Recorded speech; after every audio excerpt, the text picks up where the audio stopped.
Hello, lovelies. Well, I am still waiting on my big brain peeps to help me finish up the crazy alignment series. So I'm going to move on to a discovery I made along the way when interviewing people about magic and how you can give yourself a better chance at actually making it work. You might have caught wind of it a bit, as I do address it in areas in episode 2 and episode 3, I think. Mental sex, yes. But what was told to me repeatedly by the people that I interviewed was that if you want to do magic and be a success at it, then inner work is essential.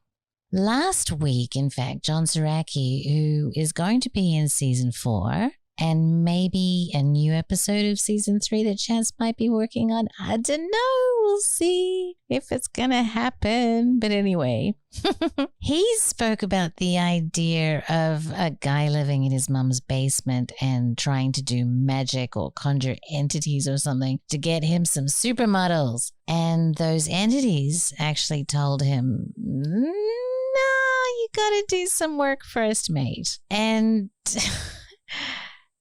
to echo that, John also made the point is magic is not exactly what we see on TV. It's not click your heels or snap your fingers or I dream of genie it into existence, right? It's not what we see in the movies. It's not what we have been led, really, to believe it is. I hoped it was, right? But anyway, since expanding my understanding, I now see magic and the potential of magic all around me. In fact, I'm starting to feel like an ancient Egyptian. So when I started this project, I wanted to interview as many different kinds of magicians as I could. I wanted to cover as many styles of magic as I could. I thought also it might be best to talk to those who demonstrated some success at magic, which in itself took me a while to figure out. That material gain is only one measure of success when it comes to magic. And really, it's not even the penultimate measure of success, despite what we've been primed to think about it or what success is in our culture, right?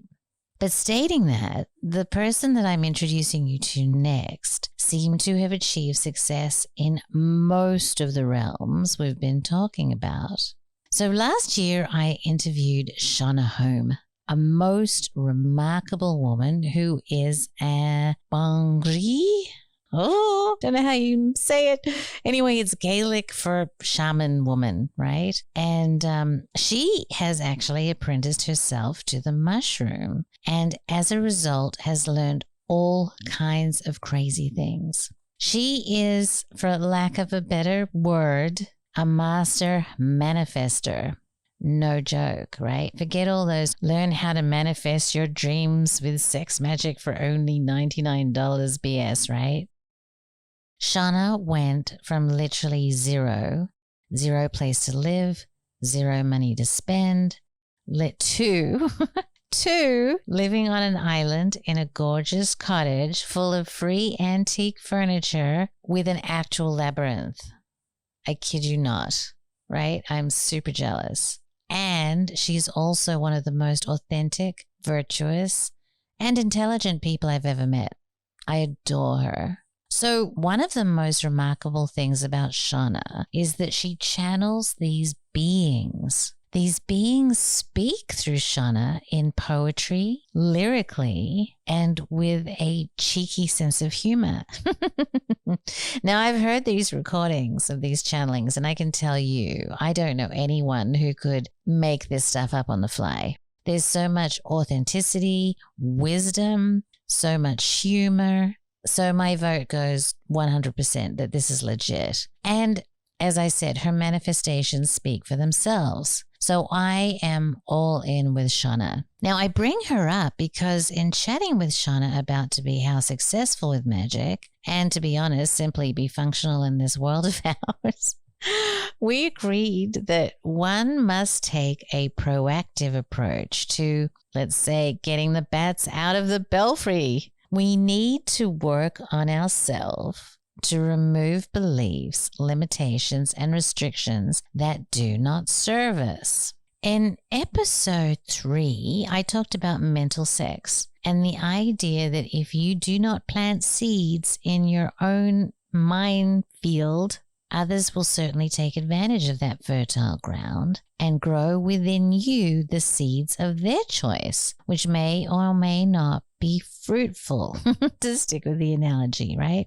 But also sometimes seeds get sown when we are very young, before we have the chance to become discerning. Even the very best childhood can leave us with some wounds and some adaptations that can affect how we are in the world and what we can create in the world. In talking with Shonagh, she made it very clear to me that one of the most important things you can do to take charge of your creative process, your magic, is to get your mind right. In fact, here comes a little excerpt from our interview that had me in stitches, and I think it's really relatable. And here she's talking about the beings she calls the mushroom teachers. So then how does one go about making one's mind right? Well, I can tell you that I have pretty much worked on mine my whole life. And just when I think it is right, boom, I find another layer of the onion to peel. I really think I won't be done until I'm dead.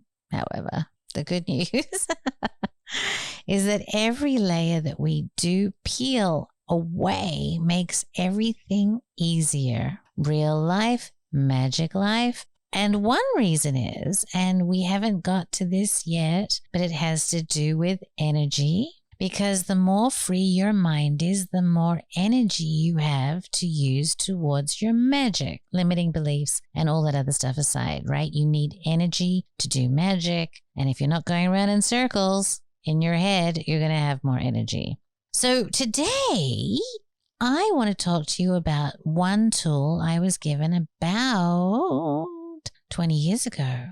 And it's such an easy tool to explain, not necessarily that easy to do, but you will get it, right? And if you choose to try it, you might be as amazed as I was. So back when I first met Chance, about 20 years ago, we were introduced to a gentleman by the name of Dr. John DeMartini. You might know him from The Secret. He was in The Secret.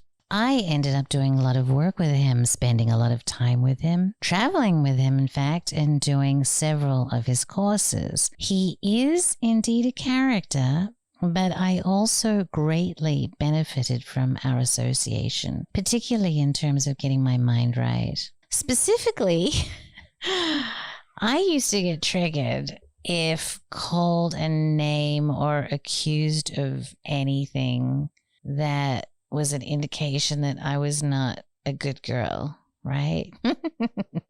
Now, you might not believe this, but I was pathologically goody-goody growing up. And as a young woman, any accusation about me being less than perfect sent me into a tizzy, and my cheeks went red and my words got stuck, and I'd spend hours upset and defending myself in the head. I always had a great comeback 24 hours later, let me tell you.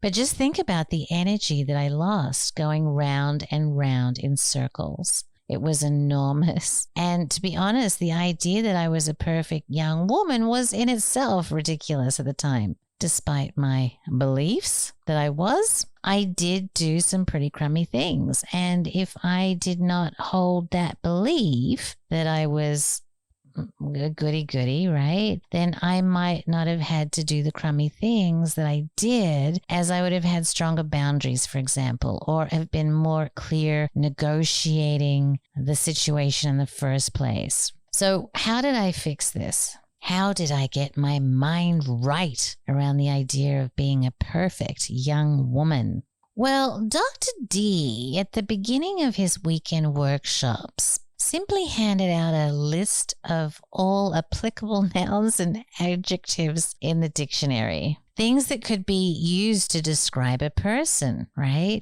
So both good and bad things. Because you see, we can all have negative beliefs about ourselves as well that are not true and do not serve us. And Dr. D calls this self-righteous, in contrast with being self-righteous, which I guess I was describing that I was, but I was both, right? And he instructed us to sit there with these words until we could own every single one of them. Every single one. Now, of course, I could own being kind, being generous, being sweet, being cute, and all that stuff, right?